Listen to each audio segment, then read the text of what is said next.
I gave up my home, my peace, and my independence to be closer to my only daughter. For 5 years, I endured her slights, her husband's coldness, and the constant feeling of being an uninvited guest. But the night Julia screamed at me to get out of her house, accusing me of spyings, I knew their cruelty wasn't just about my presence. It was about the dark truth I held. And now, I had nothing left to lose. Before we jump back in, don't forget to subscribe while you're listening. And let us know in the comments where you're tuning in from. Now, take a breath and listen closely. This is my story. 5 years. That's how long I'd traded my peace for a silent war waged within the very walls I'd called home. I set my fork down. Its light, clink, barely audible above the hum of the evening. 7:30. 5 years ago, to this precise minute, I'd arrived here with 2 suitcases, clutching the dream of a peaceful old age. "Grandma, you're staring at that old clock again," Leo, my 13-year-old grandson, observed. He was the only one who seemed to notice my small, telling habits. "It keeps perfect time, honey," I replied, managing a faint smile. Unlike some electronic gizmos, Julia, my only daughter, rolled her eyes. Lately, this gesture was her only consistent response to me. At 42, she mirrored her high school self. The same impatience, the same air of superiority, now sharpened by lines of irritation near her eyes. Dr. Silas Thorne, her husband and chief physician at Oak Creek's private clinic, meticulously cut the roast beef, feigning absolute focus. Tall, with early grey hair, he was accustomed to unchallenged authority. In town, he commanded respect. At home, his silence cut deeper than any shout. "Mum, would you mind not starting?" Julia's voice carried that condescending tone reserved for small children or senile elders. "It's been a draining day." "I wasn't starting," I murmured, serving salad. "Just answering Leo." Sophie, my 16-year-old granddaughter, remained glued to her phone beneath the table. Her slender fingers, tipped with black polish, flew across the screen. Family dinners, for her, were a pointless interruption to a far more engaging social life. "Sophie," I began gently, "how about we put the phone away for dinner?" A simple question, uttered hundreds of times before. Tonight, it was the match to a powder keg. "Oh my GD, Mom!" Julia exploded, her fork clattering. "Can you for once not tell us how to raise our children? If Sophie wants her phone, that's our business." I froze, the tension in the room thick and suffocating. Leo stared fixedly at his plate. Sophie, finally looking up, blinked at me, her eyes wide with surprise. "I was just suggesting—" I tried, but Julia snapped, cutting me off. "You're always just suggesting. Every dinner, every conversation, you can't help but interfere. Why can't you just sit back and be grateful we're sheltering you?" Silas lifted his gaze from his plate. His face registered irritation, but no shock. He'd expected this, I realized. Perhaps he'd even set the stage. "Julia," he stated, his voice the calm, measured tone of a doctor delivering a grave diagnosis. "I don't believe your mother fully grasps the burden she's placed on our family." "Burden?" I echoed, my hands beginning to tremble. "I sold my house to be closer to you. I help with the kids, the cooking, the cleaning, which we're redoing anyway." Julia interjected, sharp as a knife. "You can't even vacuum properly." A hot flush crept up my neck. 72 years old, and I was being lectured on household chores like a neglectful employee. It was absurd. "And your endless stories about the past." Julia pressed on, as if a dam had burst. "No one cares about bread prices in the 70s, or how you met father." "No one. The children often ask," I said quietly, glancing at Leo and Sophie. Leo gave a fleeting nod, then his eyes darted away, meeting his father's unwavering stare. "They're merely being polite," Silas interjected, his voice flat. "Unlike his grandmother, who possesses no understanding of boundaries." A cold fist squeezed my chest. 5 years of accumulating slights, Small humiliations and unspoken resentments converged into one stark, crystal-clear moment. They didn't want me here. Perhaps. They never truly had. I came at your request, I mentally reminded myself, clinging to a thread of calm. When you said the children needed a grandmother around. That was before you became a bitter old woman who criticizes everything, Julia shouted. Before you started spying on us and sticking your nose where it doesn't belong. I stiffened. Spying. So they suspected. Knew. I'd seen something. Noticed something. The secret I'd guarded for 3 years suddenly felt palpable. An unwelcome presence at the table. I'm not spying, I managed, my mouth dry. I just live here. And that's the exact problem. Julia sprang up, her face twisted in rage. You live here, always watching, judging, interfering. You're a burden on this family. Get out. The ensuing silence was deafening. Sophie's phone clattered to the floor. Leo appeared to stop breathing. Silas calmly wiped his mouth, as if observing a detached business transaction, not a family implosion. Julia, he finally said, his tone low and even. I don't believe this is the most productive approach. For a fleeting second, I harbored a foolish hope he'd defend me. Then his next words shattered that illusion. Eleanor needs a chance to correct her behavior. We can discuss house rules. I searched my daughter's face for regret, a hint of softening. But Julia's arms remained crossed, her eyes burning with icy resolve. No, Silas, I cannot endure this any longer. Either she leaves, or I take the children and go to my sister's. The choice is yours. I rose slowly from the table, my legs feeling like lead, yet my spine remained rigid. A teacher's ingrained posture, straight even when you wish to disappear. That won't be necessary, I said, surprised by the calm steadiness of my own voice. I'll leave. Grandma, no! Leo cried out, his voice cracking with desperation. That's exactly what I meant. Julia cut him off, her voice sharp as glass. And don't you dare try to manipulate the children, Mum. It's beneath even you. My gaze fell upon my grandchildren. A terrified Leo, a bewildered Sophie. 5 years. I'd watched them grow, picked them up from school, helped with homework, mended their scraped knees and broken hearts. I loved them with a ferocity words couldn't capture. I swept my eyes across the table. Julia, flushed with fury. Silas, utterly unmoved. The confused children. This family dinner had become my public banishment. Yet standing there, a profound clarity washed over me. It was as if a thick veil had ripped away, and for the first time in years, I saw the truth of the situation. Stripped bare of all self-deception and excuses, I turned and began to walk away, the heavy silence of their judgment clinging to my back like a suffocating shroud, leaving me to wonder, how much of yourself can you lose before you finally find the courage to walk away from everything? The climb upstairs felt like an ascent to my own execution. My legs, heavy as lead, moved one deliberate step at a time, each creak of the old wood mirroring the groan in my heart. Perhaps it wasn't just the arthritis, I thought, but the crushing weight of the decision made at dinner, heavier than any physical burden. Behind me, the shocked faces of my grandchildren, Silas's cold stare, and the burning anger in Julia's eyes, my only daughter, who had just banished me from her home. My small bedroom, my sanctuary for 5 years, greeted me with its usual austerity. A narrow bed, an old dresser, and the desk I'd brought from my own house. That desk was the only thing I'd insisted on, a relic from my teaching days, where I'd graded papers and penned letters to my late husband.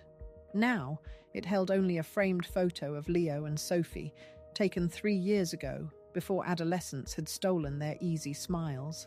I pulled my old suitcase from under the bed, the very one I'd arrived with half a decade ago. Julia had called after my father passed, claiming the children needed a grandmother, that my big house was too empty. Oak Creek, she'd said, had the best schools for Leo and Sophie. So I'd sold the home I'd lived in for 40 years. left friends, a familiar life, all to be near my last family. The first year, almost idyllic. I helped with the kids, cooked, shared stories of Julia's childhood. Silas was polite. The children genuinely enjoyed my presence. Then, imperceptibly, things shifted. Small, barbed remarks from Julia about how I folded towels, Silas's faint grimaces at my anecdotes. The criticisms grew overt. My space, both physical and emotional, began to shrink. Methodically, I began packing my clothes, selecting only the essentials.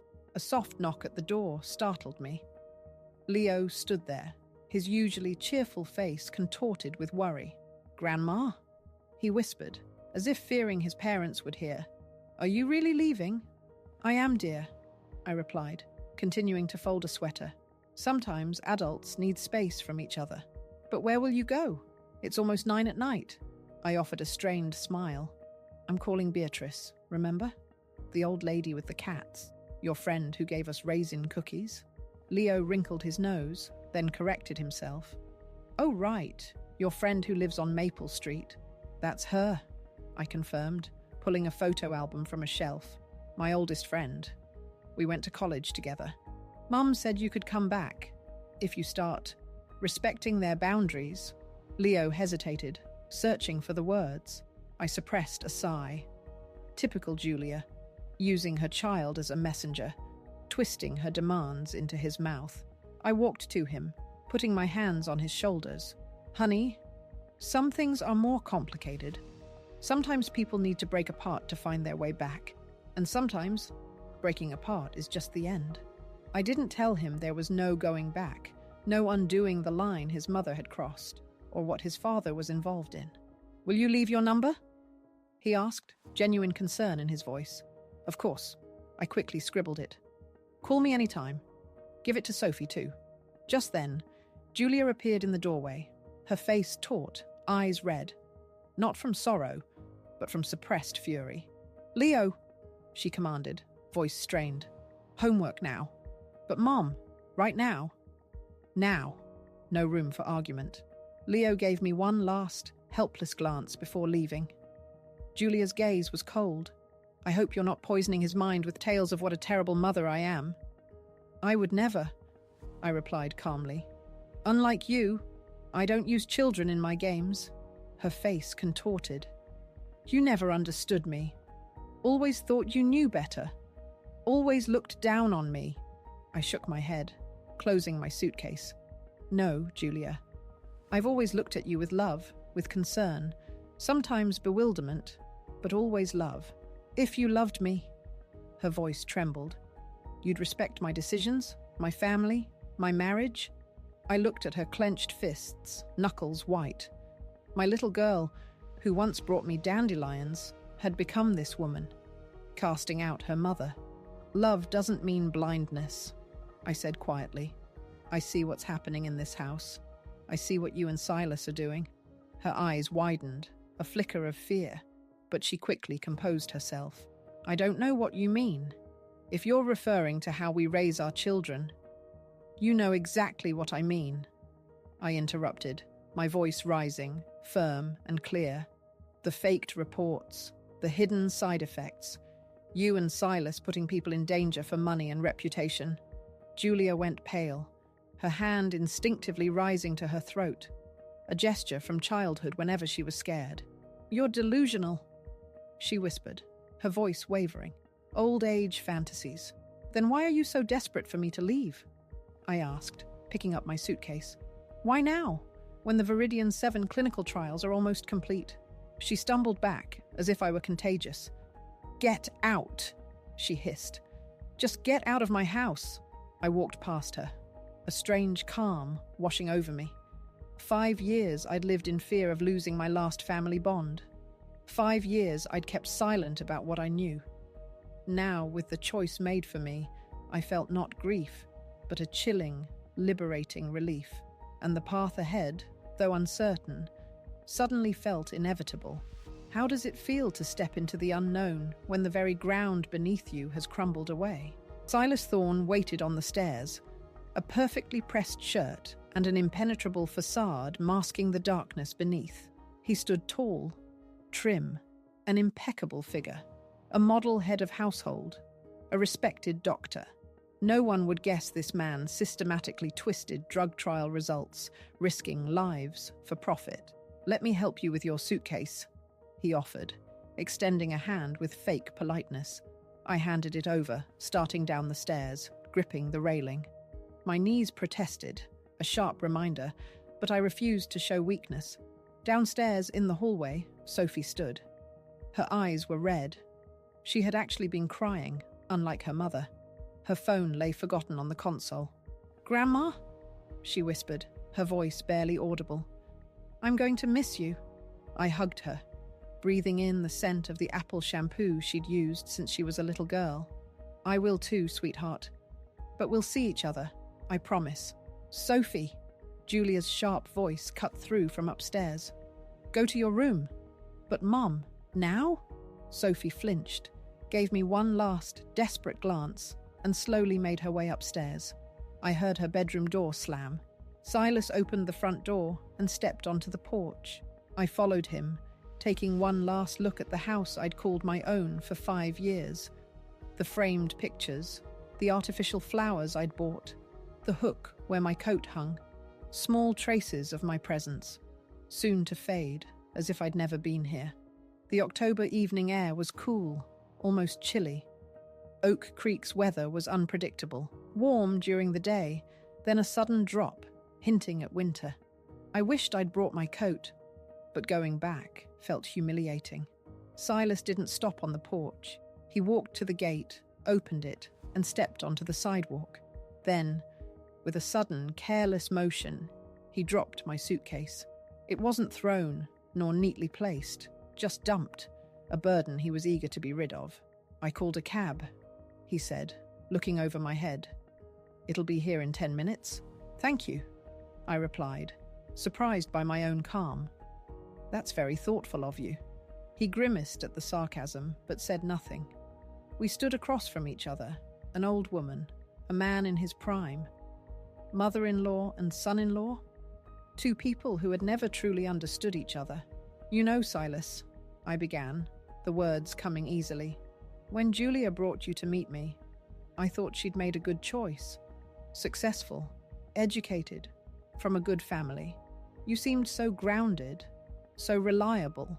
He tensed, bracing for a blow, but the years have shown that first impressions are deceptive. Beneath the mask of respectability lies a man willing to risk his patients' lives for profit. "I don't know what you're talking about," he said, his voice dropping, his eyes darting to the neighboring houses.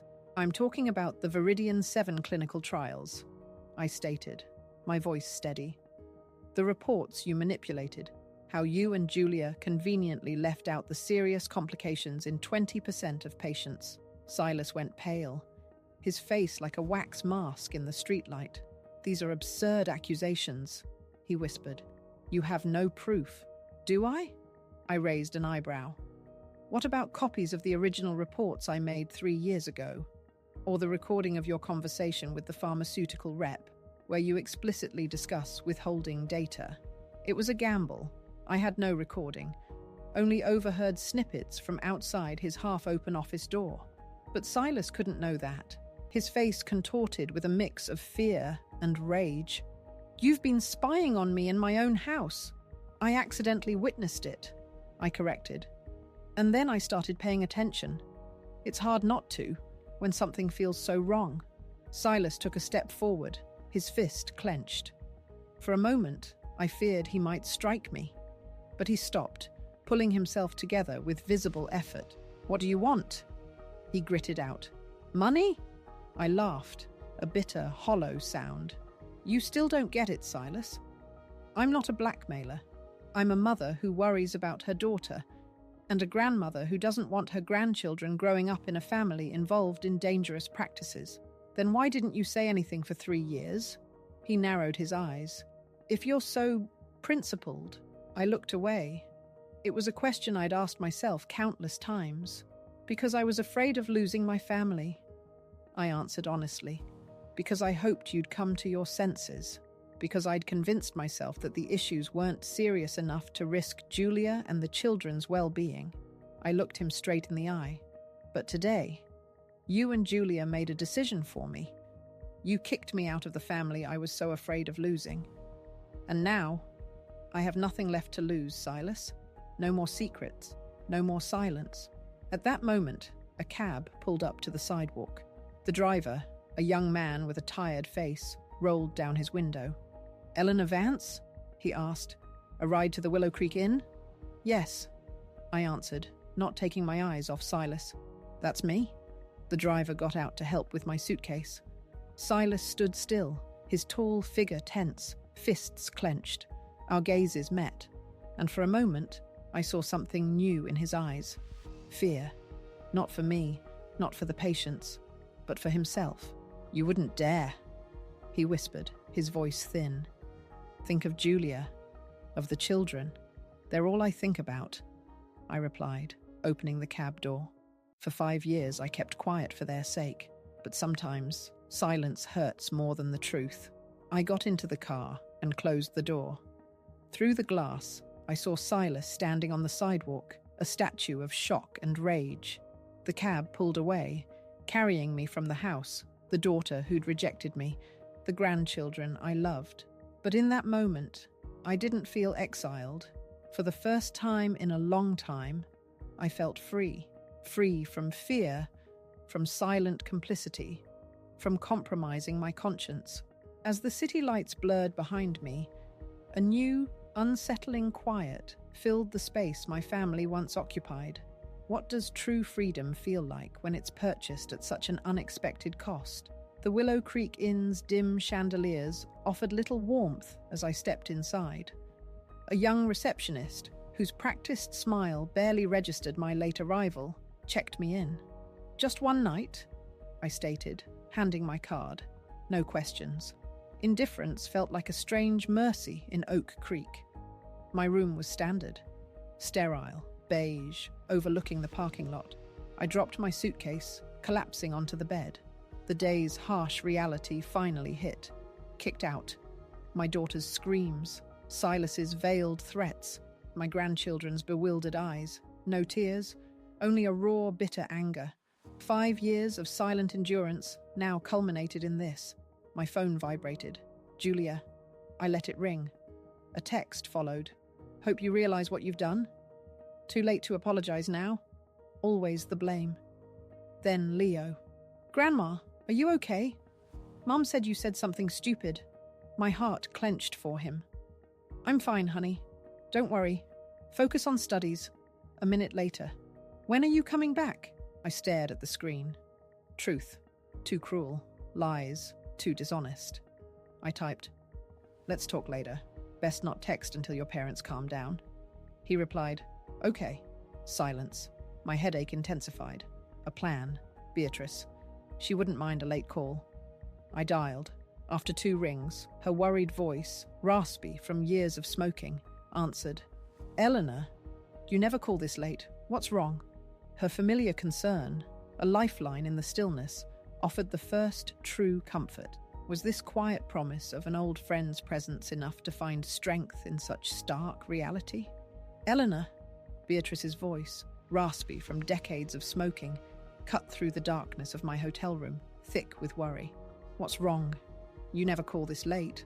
I took a deep breath and told her everything.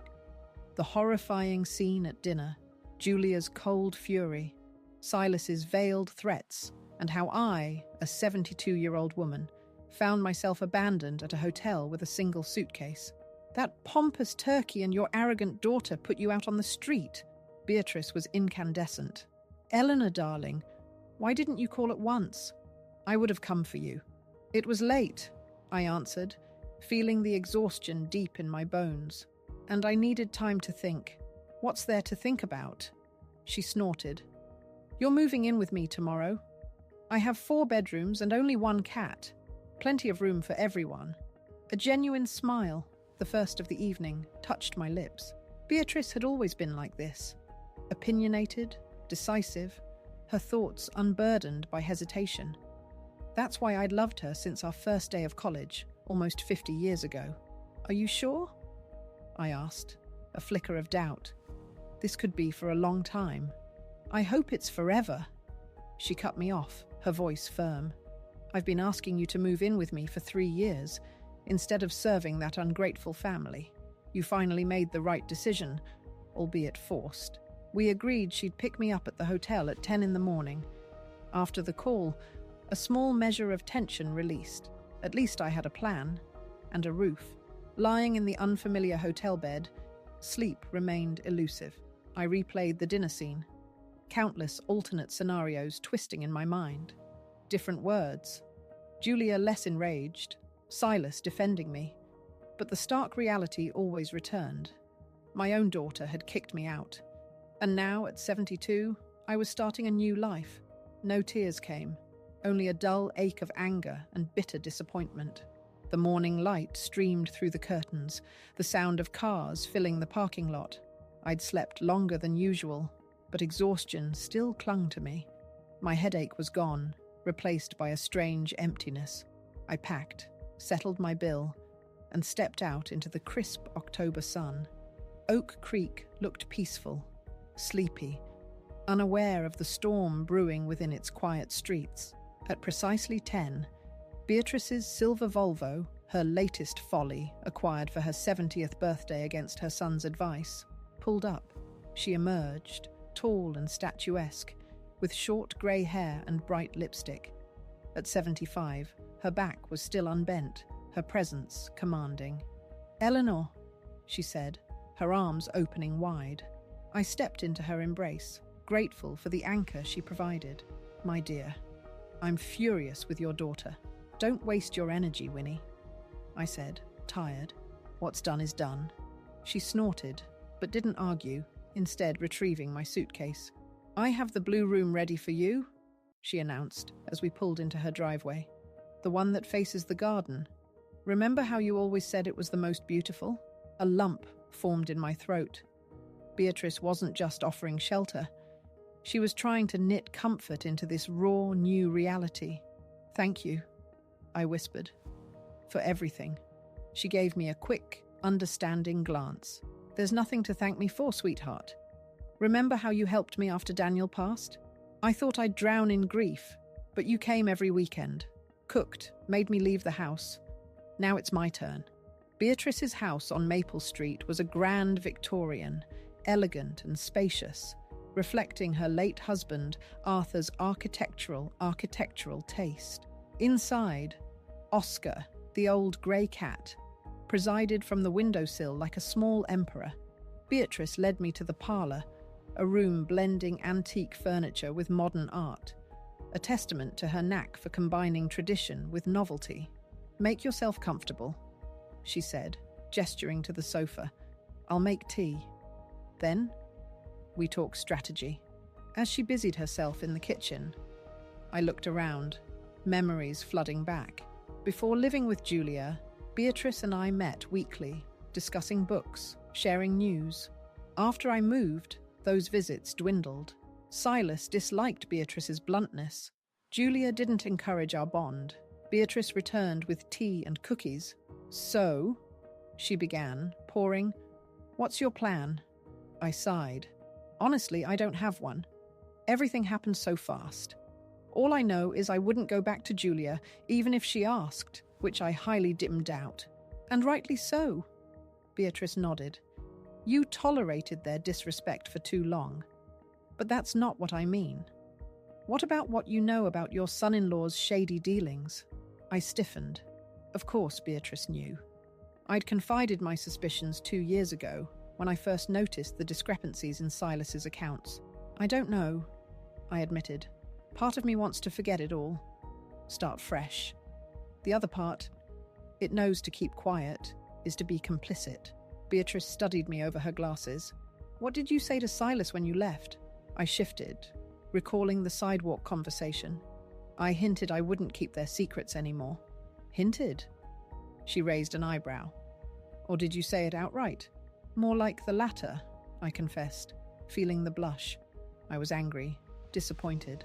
"Then you have no choice," Beatrice declared, setting her cup down with a decisive thud. If you told Silas that, he won't sit idly by. He'll try to discredit you before you can speak. Tell everyone you're delusional, that you're just bitter. You have to act first. She was right. Silas wasn't one to let threats hang. But what if I was wrong? The fear that had paralyzed me for so long resurfaced. What if I misinterpreted what I saw? Eleanor? Beatrice covered my hand with hers. You're a former math teacher. 30 years working with numbers. If you say there are discrepancies, there are discrepancies. You heard him, saw his correspondence. Trust your intuition. I nodded, determination hardening inside me. 5 years I'd ignored the rot in my daughter's house, a silent witness to dangerous lies. Not anymore. You're right, I said, the words feeling heavy, yet liberating. We have to act. But how? Beatrice's smile was sharp, predatory. I have a plan, and some useful contacts. We spent hours discussing strategy. Beatrice, a former lawyer, had connections. The editor of the Oak Creek Chronicle, the chairman of the town's medical board. Her son, Marcus, a successful lawyer in a neighboring town, could offer professional advice. After lunch, Beatrice led me to my room. Spacious, a desk by the window, a private bathroom. The garden outside, even in October, still boasted blooming roses. Make yourself comfortable, she said, leaving me. Get some rest. Tonight, we'll continue planning your retribution. It's not retribution, Winnie. I shook my head. It's justice. She winked, closing the door quietly. Alone, I unpacked, arranging my few belongings. I sat by the window, watching the garden, contemplating the shocking pivot my life had taken. Just yesterday, I was a ghost in my daughter's house. Today, I stood on the precipice of a decision that could shatter their world. It scared me, but a strange sense of freedom, of purpose, now swelled within me. I was no longer acting out of fear, but from a profound conviction of right. When facing an impossible choice, where the cost of silence feels as heavy as the price of speaking out, how do you find the courage to choose the righteous path? The silence of Beatrice's guest room felt heavy, not with loneliness, but with the profound weight of the choice I had made. It scared me, this path I was stepping onto, a decision that could tear apart lives. Yet, oddly, a strange sense of freedom now flowed through me. For the first time in years, I was acting not out of fear of losing the last shreds of family warmth, but from a growing sense of justice and dignity. My phone vibrated, pulling me from my thoughts. A message from Sophie. Grandma, are you okay? Mom says you're living in a hotel? I'm worried. A tender ache spread through my chest. I quickly replied, I'm fine, honey. I'm staying with Beatrice. Remember her? The lady with the cat and the raisin cookies. Don't worry about me. An instant later, her reply came, Can I come over after school? Mom can't know. I hesitated, a desperate longing to see her ward with my reluctance to put her in a difficult position. Let me talk to your mom first, I wrote. I don't want you to get in trouble because of me. Mom won't let me, came the swift response. She said you said some nasty things about Dad, and now we shouldn't hang out with you. I sighed. Predictable, but it still stung. Let's meet at the Green Tea Cafe tomorrow after school, I decided. 4. Just please don't lie directly to your parents. Say you're going to a friend's for a project or something. Okay, Grandma. Thank you. I miss you. Those 2 simple words, I miss you, brought tears to my eyes. Despite her teenage rebellion, Sophie was still the little girl who'd climb into my lap for a story. And she missed me. That evening, Beatrice and I sat in her office, surrounded by stacks of papers. On the desk lay copies of documents I'd discreetly made 2 years ago. Original clinical trial reports for Viridian 7 with alarming side effect data, contrasted with the doctored versions Silas had submitted. That's enough to pique the medical board's interest, Beatrice said, studying the papers. But for a serious investigation, we need more. Do you have access to recent data? I shook my head. Only what I accidentally saw or overheard. For the last 6 months, Silas has been extremely careful, locking his office, never leaving documents out. It's a DMN shame. Beatrice tapped her fingers on the table. But this should get things started. Tomorrow I'll call Jeremy, the chairman of the medical board, and ask for a meeting. Then I'll contact Helena at the Oak Creek Chronicle. She loves breaking stories. Are you sure involving the press is a good idea? I asked, a tremor in my voice. It could hurt the children. Beatrice sighed.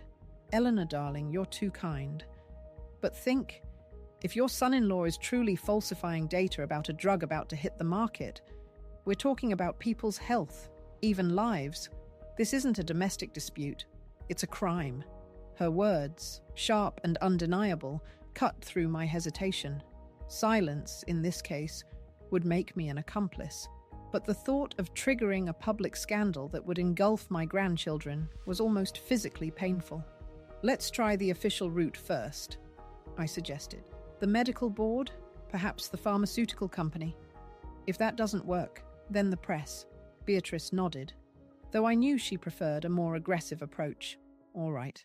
But don't forget, Silas won't sit idly by once he realizes you're truly going to expose the truth. He'll start defending himself, and defenses can get very messy. I remembered Silas's cold stare as he dropped my suitcase on the sidewalk, his thinly veiled threats. I understand the risk, I said quietly, the words firm. But I couldn't stay silent any longer, not after they broke off our relationship themselves. Beatrice smiled, squeezing my hand. I'm proud of you, Eleanor. I always knew that beneath that soft shell, there was a core of steel. We spent another hour refining our plan.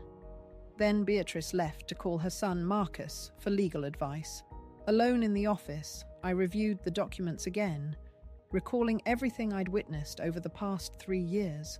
The side effects Silas was hiding were severe.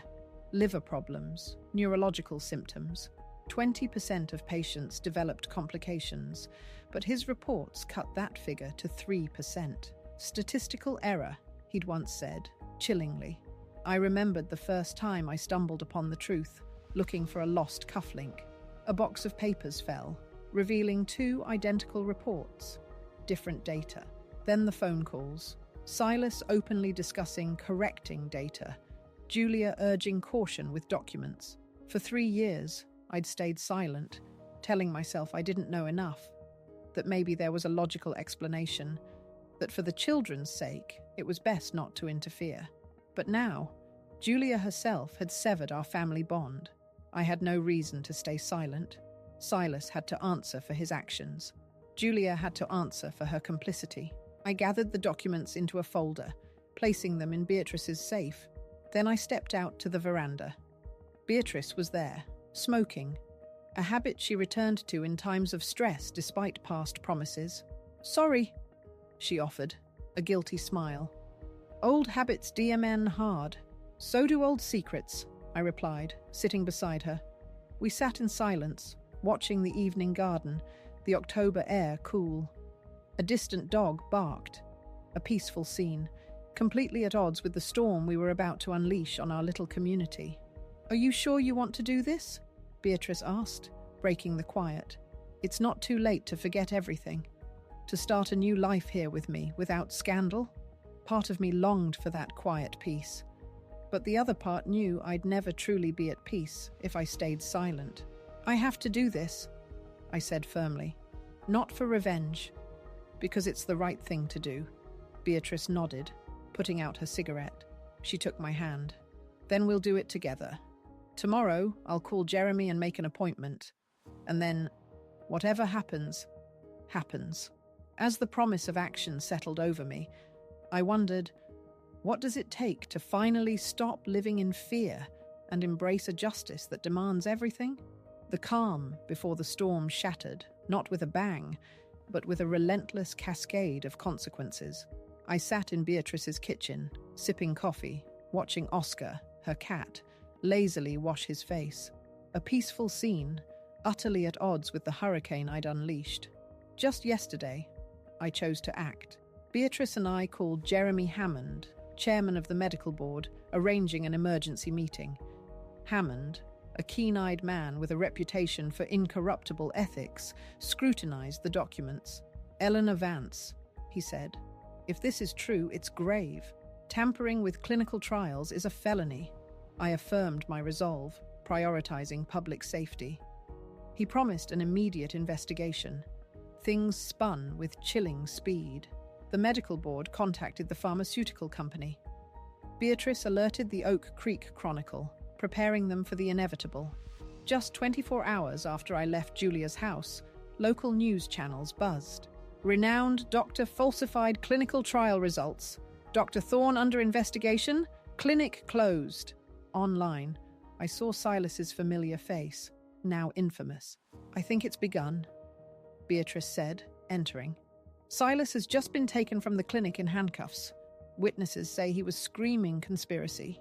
I felt a strange emptiness, not satisfaction, but profound fatigue. You did the right thing, Eleanor. Beatrice put a hand on my shoulder. He was endangering people's lives. I nodded, a knot in my stomach. The phone rang. Julia's number. I hesitated. How does it feel when the truth you've held captive finally breaks free, reshaping not just lives, but an entire community? The phone receiver felt heavy, echoing the chill settling deep inside me. Julia's first call, raw with anger, had just ended. How could you? You ruined everything. But it was the subsequent calls from my grandchildren that truly pierced me. Cassandra's muffled whispers, Leo's sharp questions about his dad being a criminal at school. My heart ached for their pain. Your dad made a mistake, I'd told Leo carefully. A big one. And now he's going to take responsibility. 3 months blurred into Oak Creek's crisp, snowy January. The scandal had moved from explosive headlines to a quiet, methodical investigation. Silas's medical license suspended. His clinic closed. Patients suing. Julia jobless, her reputation tainted, their finances precarious. I watched, detached, knowing consequences were inevitable. My own life, however, had transformed. With Beatrice, my days vibrated with newfound purpose. We explored art, attended concerts, read. My finances, stable from returned funds and retirement, ensured independence. I'd even established an education fund for Leo and Sophie, securing their future despite their parents' choices. Yet the chasm with Julia remained. She refused contact. With the grandchildren, it was a delicate balance. Sophie stayed guarded. But Leo, surprisingly mature, called often, sometimes visited. I understand why you did it, Grandma. He'd recently told me. Dad wasn't doing the right thing. Then, the doorbell rang. I opened it to find Julia, pale and gaunt. May I come in? She whispered, avoiding my gaze. We need to talk. She entered warily. Beatrice, with an understanding nod, slipped away. Have a seat, I offered. No, Julia snapped, but sat. Silas is pleading guilty. Probation, a hefty fine, no jail time. Her voice was flat. His medical career is over, mine too. No one wants to hire a cheating doctor's wife. I said nothing. You must be happy, she said, defiance in her eyes. You got what you wanted. You ruined our lives. I never wanted to ruin your life, Julia. I countered quietly. I wanted to stop a dangerous practice that could hurt people. And for that, you betrayed your own family.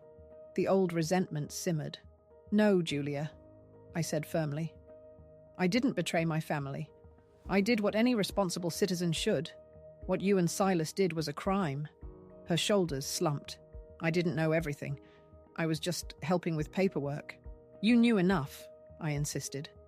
I heard your conversations. I saw you helping to edit reports. She covered her face. When her hands dropped, her eyes were dry, hollow. I've lost everything, she whispered. My job, my reputation, my respect. Silas is broken. Sophie's withdrawn. And now Leo wants to leave. A pang of sympathy. She was still my daughter, her pain undeniable. Maybe a compromise, I suggested. Leo could spend weekends here.